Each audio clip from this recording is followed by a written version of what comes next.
Good morning, dear intriguer. If you're a vegetarian living in Bangkok and craving your favorite fast foods, might I interest you in Burger King Thailand's newest 2,500 calorie cheeseburger, which is just 20 slices of American cheese between two buns? On today's show, I'm joined by Intrigue co-founder John Fowler to discuss the latest on the Black Sea grain deal and climate negotiations between the US and China. It's all coming up.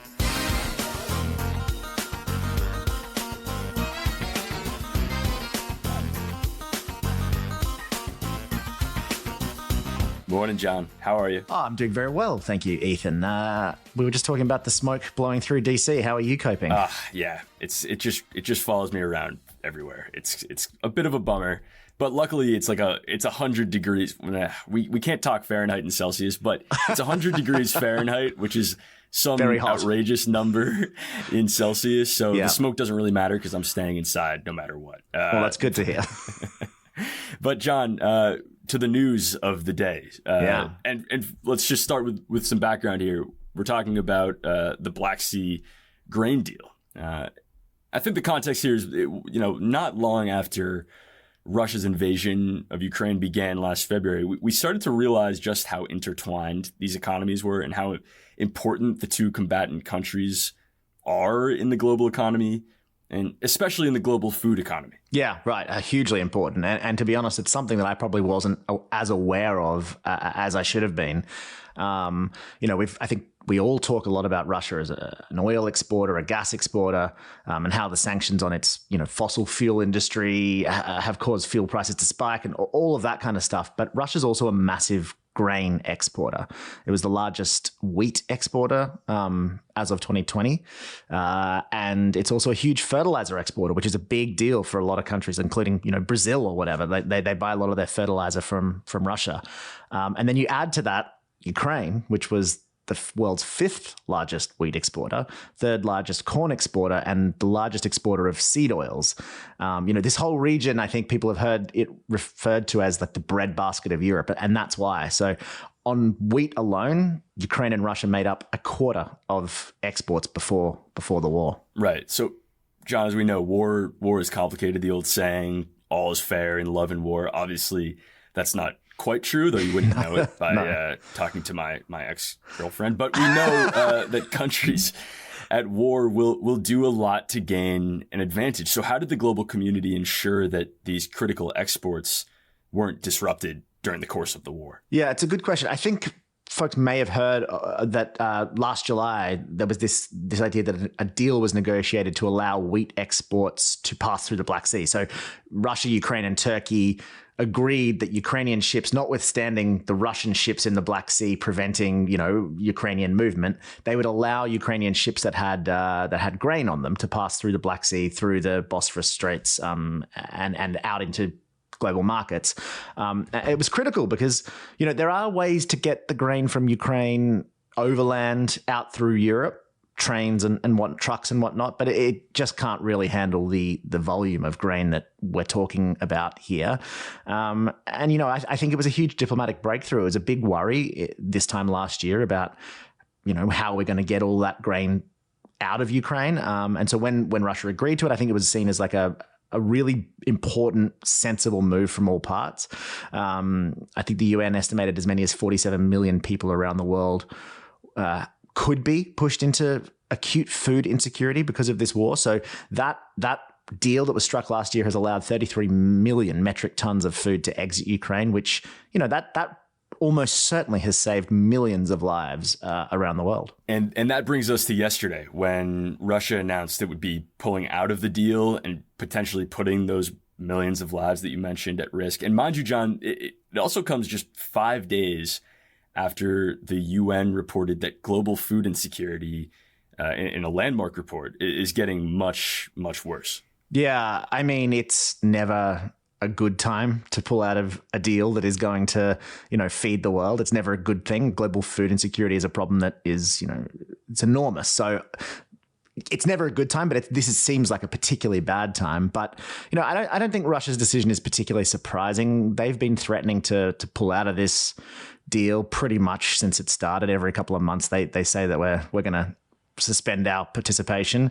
It nearly broke down last October after Ukraine allegedly launched some drone attacks on cities in Crimea. This time around, I think the rationale for Russia's withdrawal is that Western sanctions, or they say Western sanctions are limiting their ability to export food and fertilizer. And they say that those sanctions are kind of preventing the humanitarian mission of the deal from being fulfilled. So that they want the sanctions lifted, essentially. John, before we move on, you mentioned that Ukrainian drone attack on Crimea as an earlier reason why Russia might suspend the deal. And in a coincidence, perhaps more than a coincidence, yesterday, just hours before this announcement, Ukraine disabled the Kerch bridge connecting Russia and Crimea using, yet again, a drone attack. Any link, you think, between these two events? Yeah, I mean, it's hard to know, right? It's such a unsatisfying answer that I always come up with. But the Russian spokesman, for whatever it's worth, said that there is no link. I tend to think that's probably right, because the decision to withdraw from the grain deal has probably been made in advance, as you'd imagine. You know, it requires sign-off from the Kremlin, you'd think. And frankly, I can't really see the strategy behind Ukraine attacking the bridge to, like, imagine Ukraine knew about the decision to withdraw from the grain deal. I can't imagine them attacking the bridge as kind of like punishment. That doesn't make sense to me. But, you know, I don't think we'll know anytime soon anyway. So what's next? I mean, let's imagine here that the West accedes to Russia's demands, agrees to lift some of these sanctions. Very unlikely, of course, but if they did, what's next? Well, Russia says it would return to the grain deal to start off with. I think you're right that it's very hard to imagine Western countries would be eager to help Russia raise any revenues for their war effort, which lifting sanctions would allow them to do. And I think that gets to this whole issue gets to the heart of the challenge with any sanctions regime. They are a blunt instrument. They're not particularly targeted, and they inevitably harm folks around the world that they are not necessarily designed to harm. But, you know, I think what we're seeing here is that Russia's trying to change the narrative of this war in the global south. That those are the countries that we're talking about that are largely affected by this pulling out of the grain deal. You know, we're talking about countries in Africa who are reliant on these exports, you know, Latin America, same thing. Russia's trying to say to these countries, hey, the coming food shortage that you're going to experience because we've pulled out of this grain deal isn't because we're blockading Ukrainian ships. You know, pay no attention to the fact that we invaded Ukraine, please. But it's because the West is actually sanctioning us. And that's so unfair.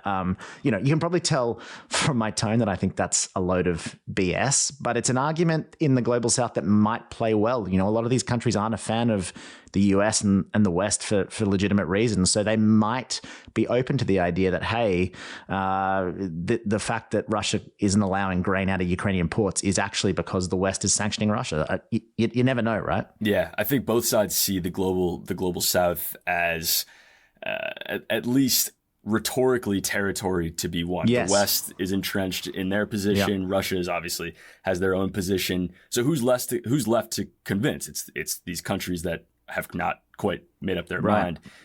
Will Russia's gambit here work, do you think? Look, I don't think so. I think let's be like sort of realistic about it. The dynamics that forged the deal last July, I think still apply. And that is that Russia was kind of brought into this deal because those global south countries made Russia come into the deal. They kind of said, you know, the grain deal was sort of the global south's price almost for not openly criticizing Putin or, you know, abstaining in the UN, these kinds of things. So they said, hey, if you don't sign up to this deal, you know, we're not gonna support you. So I can't see any of those dynamics have really changed. You know, there's no different source of grain that these countries have found. They still need food, probably even more than they needed it before. So, you know, Russia is going to essentially be saying, sorry about that, but you go starve. I think the most likely outcome here is that Russia will come back into the deal. President Erdogan of Turkey, you know, apparently he plans to talk to Putin about this issue pretty soon. And my guess is that Putin is playing for more leverage in these kinds of talks. And you know, they'll return to the deal. You know, perhaps Putin will be able to save face by saying Erdogan negotiated, gave me some assurances or whatever it is. But I would be surprised if we don't have some arrangement to allow the grain to be exported again pretty soon.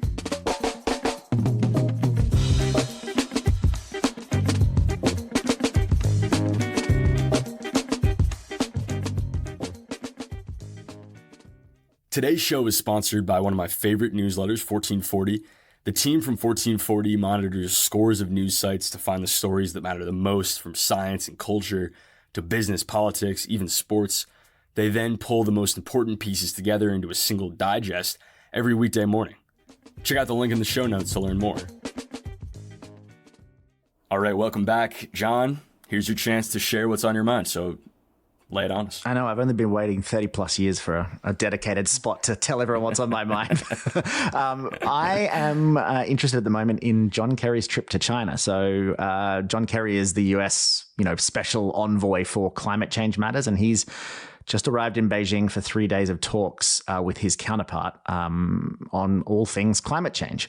I think, interestingly, Kerry's a bit of a favorite of the Chinese. I think the New York Times noted today in their coverage of this that Kerry and his counterpart have negotiated with one another for more than 20 years. There's a long-standing relationship. So they refer to each other as old friends. So, Kerry will probably be pretty welcome in Beijing. But I think the interesting thing about his trip is that there are two broader dynamics. The first is the micro context of climate change cooperation between China and the US. Kerry, I think, wants to kind of carve out the idea of climate change cooperation from the broader relationship. He wants to sort of say that this shouldn't be political, it's not bilateral, but rather it's a global issue, and China and the US, as the two biggest countries in the world, need to work together on this. I think conversely, China wants to tie climate change action to the broader relationship. It kind of sees US wants climate change cooperation, and China, I think, sees that as a bargaining chip to try and get some of what it wants from the US. John, I'm getting a little frustrated here because you promised us two key dynamics, and by my count, there's only been one. So what's the other? Good things come to those who wait, Ethan. The second dynamic is it's the broader context of Kerry's visit, and I think this is the big story. He's the third official after Secretary of State Blinken and Treasury Secretary Yellen to visit China in pretty quick succession. There's also word on the street in DC that the Commerce Secretary, Gina Raimondo, she'll be heading to Beijing in September, from what I hear. And actually, Blinken met China's top foreign affairs official, Wang Yi, in Jakarta last week. So the TLDR of that is there's a lot of high-level activity happening between the US and China, a lot of meetings. And that's after they've spent most of this year refusing to meet and, jabbing at each other in the press and through speeches. And all of that has me wondering whether this is a bit of a signal that Biden and Xi are preparing to meet in person. This is the kind of stuff that you do if you're trying to prepare for a leaders meeting. I think right here on this here show, we said some time ago that Xi Jinping kind of is in a bit of a pickle because he needs to get things back on an even keel because the US just so happens to be this year's host for the APEC summit in November. That's a challenge because Xi doesn't want to be snubbed at that meeting. He doesn't want to be kind of just treated like any old leader because that would not show that he's strong and that China is a strong country. But he also, he can't risk not going to the meeting because then it looks like China is having a tantrum and not leading the world like they consistently say they want to.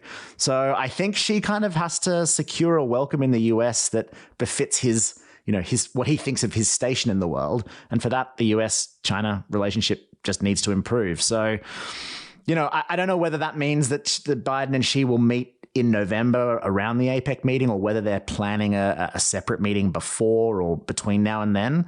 But these high-level meetings that are happening in quick succession, the nice tone or the improved tone that's coming out of them tends to suggest to me that Biden and Xi will meet sooner rather than later. So let's see. John, you follow this stuff very closely, and I have a feeling... Too closely, arguably. Yeah, I have a feeling you're going to give us a frustratingly ambiguous answer to this next question, but have we seen the floor?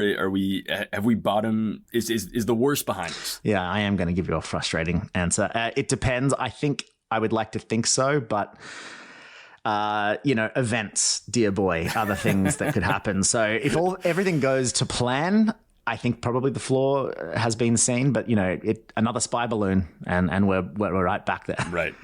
But what's on your mind, Ethan? This is a chance for you to kind of tell me, get up on your soapbox. Well, John, thank you for asking. I've got the Iranian morality police on my mind, who over the weekend announced that they would once again be enforcing Islamic dress codes after a fairly lengthy pause. And the context here, of course, is that last September, a 22-year-old woman named Mahsa Amini was detained over an apparent dress code violation. She died 3 days later while in police custody. And her death, as we know, set off a huge protest movement, which a lot of experts said represented the biggest threat to the Iranian regime's rule since it came to power in 1979. The regime took a twofold approach to the response. First, they arrested tens of thousands of protesters and executed dozens more. And they promised, I think surprisingly, to effectively disband this morality police and allow women to walk around in public without headscarves, which many of them proudly did. Even some took them off and burned them in the streets. Yeah, I remember that. And you're saying the morality police are now back. So what does that tell us about those protests? Iran is a black box. So it's really hard to tell where the protests stand. I will say I interviewed an expert on Iranian politics in March on this show and asked her that exact question because I was having a hard time getting information off the internet. And she said, yes, these protests are still going on. In some places, they're continuing every night. And for all we know, that could still very well be the case in limited form. But I think with this announcement, the regime is effectively saying to the world that they feel fully back in the driver's seat, that they won, the protesters lost, and whatever concessions they initially offered are no longer on the table. So we're back to the status quo. Well, that's not great news for the Iranians, and I guess for the rest of us who kind of hoped for maybe some more freedom for folks over there. But if anyone is kind of not across this issue, I think that podcast that you mentioned that you did back in March was a fantastic listen. So I really would encourage folks to scroll back through the list of podcasts and give it a listen. It was a good one. Well, that was mostly about the nuclear issue, and one of the questions I asked was, at the end of these protests, if the hardliners in the regime are ascendant, what does that mean for the nuclear issue? And it's probably not a great thing. So this is all worth watching. And with that, I bid you adieu, John. Thanks for coming on. Thanks, Ethan. Always good to chat.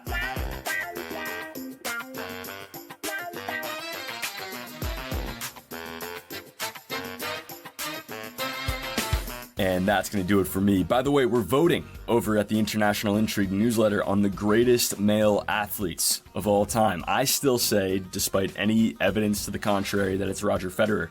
But make sure to tell us who you think takes the top spot. In the meantime, I'm Ethan Plotkin. See you on Friday.